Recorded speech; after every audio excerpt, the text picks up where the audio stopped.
मयुरेश आणि प्रणील मध्ये मॅच लाग. पहिला बॉल 1 धावांसाठी पाठवलेला आहे. दुसराच बॉल बॉलरने वाईट टाकलेला आहे.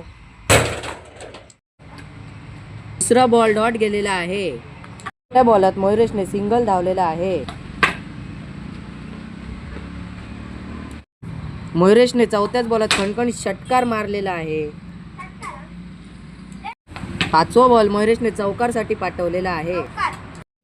लास्टचा बॉल प्रणीलने वाईट टाकला. लास्टचा बॉल मयुरेशने डॉट खेळलेला आहे. पहिलाच बॉल प्रणीलने सनसनी षटकार मारलेला आहे. दुसऱ्या बॉलात प्रणीलने 1 धावा काढलेला आहे. चौथा बॉल प्रणीलने डॉट खेळलेला आहे. त्या बॉलात प्रणीलने सिंगल धावला. पाचवा बॉल डॉट खेळला. लास्टचा बॉल प्रणीलने डॉट खेळलेला आहे. ह्या मॅच मध्ये मयुरेश विजेता झालेला आहे.